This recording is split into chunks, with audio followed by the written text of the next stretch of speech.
Have you ever been betrayed by someone you trusted like family? Not just disappointed, but deeply, painfully betrayed.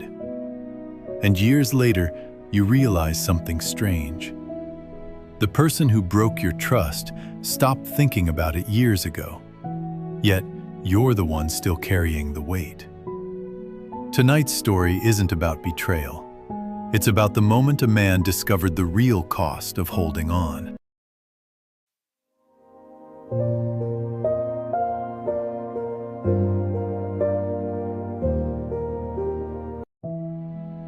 In a quiet town outside Denver, Colorado, there once lived a man named Daniel Carter. Daniel wasn't famous. He didn't chase luxury or attention. He built houses. Not mansions, just honest homes for ordinary families. But the thing Daniel valued more than work was trust. Years earlier, Daniel had started his small construction company with his best friend, Mark Sullivan. They met in their early 20s, working on the same job site, two young men carrying lumber under the hot summer sun. Mark had energy. He could talk to anyone. Daniel was quieter, steady, patient with details.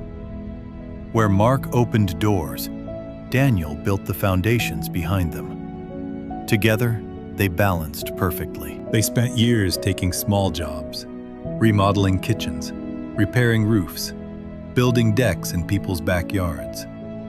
Slowly, their reputation grew. In town, people would say, "If Daniel and Mark are building it, it'll last." They weren't just business partners. They were the kind of friends who trusted each other with their lives, their secrets, and their futures. For several years, things worked. The company grew. Better contracts came in. Bigger houses, more money. And that's when the small changes began. At first, Daniel barely noticed. Mark started making decisions without asking. Then there were numbers that didn't quite add up. Payments delayed. Contracts signed without discussion. Daniel told himself something simple. Trust means patience. So he stayed quiet. But silence can sometimes feed the very problem you're trying to ignore.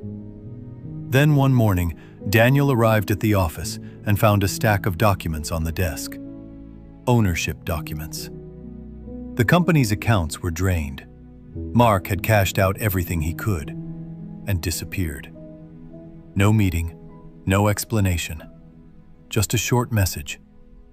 "I needed a fresh start. I'm sorry." That was all. Daniel didn't shout.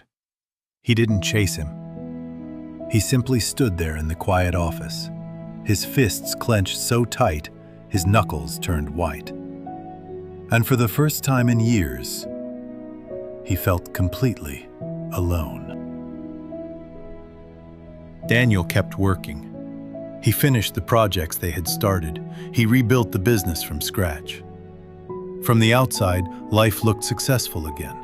More houses, more clients, more stability. But something inside him had changed. Trust became difficult. Every new partner looked suspicious. Every contract felt like a trap. Even when things went well, Daniel felt a strange tension in his chest. Because betrayal has a quiet side effect. It doesn't just break your past, it changes how you see the future. Years passed. People stopped mentioning Mark. But Daniel never forgot. Not the deal, not the message, not the empty chair across the desk. He told himself he had moved on, but the truth was different. He wasn't moving forward. He was simply carrying the past with him. One winter afternoon, nearly 8 years later, an old contractor stopped by Daniel's workshop. They talked about work, weather, rising material costs. Then casually, the man said something unexpected. "You remember Mark Sullivan?" Daniel paused. "I heard he lost everything. A failed business, debt, health problems, living alone in a small town in Arizona." Daniel expected to feel satisfaction, justice, something. But instead, he felt something much heavier. A question.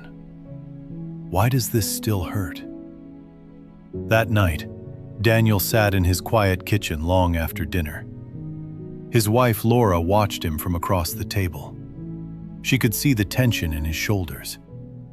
Gently, she asked, "You're still letting him take up space in your head, aren't you?"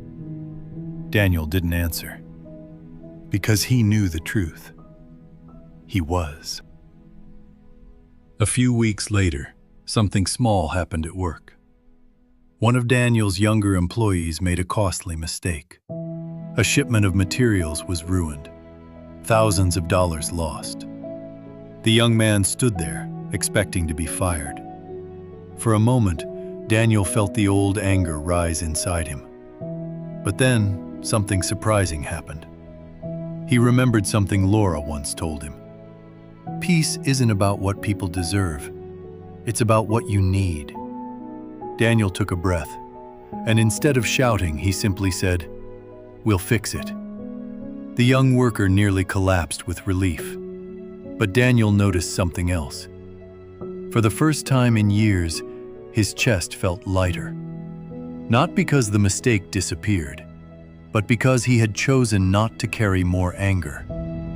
And that was the moment he realized something important. Maybe forgiveness wasn't about Mark at all. Maybe it was about himself. Weeks later, Daniel did something he never expected. He wrote a letter. Not long, not dramatic, just a few lines. "I don't know if this reaches you, but I want you to know I'm no longer angry. I hope life treats you better from here."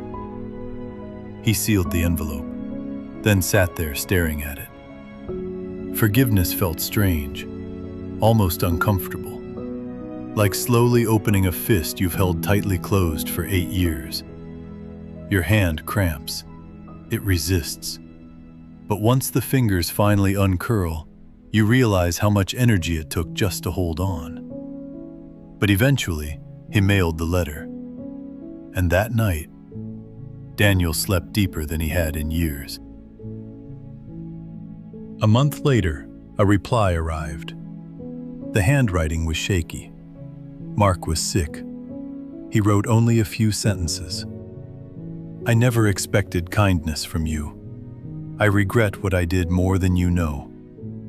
Thank you for giving me peace." Daniel folded the letter and placed it in a drawer.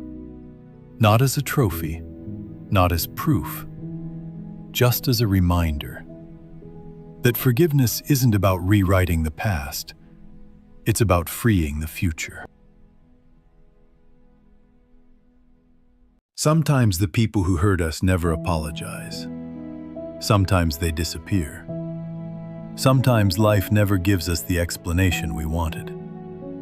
But waiting for closure can become its own prison. Forgiveness doesn't erase what happened. It doesn't say the betrayal was acceptable. It simply means you refuse to carry the weight forever. Because the truth is simple. The person who hurt you may have moved on years ago, but the pain stays alive only if you keep feeding it. And the moment you finally let go, something surprising happens. The world doesn't change, but the silence inside your chest does.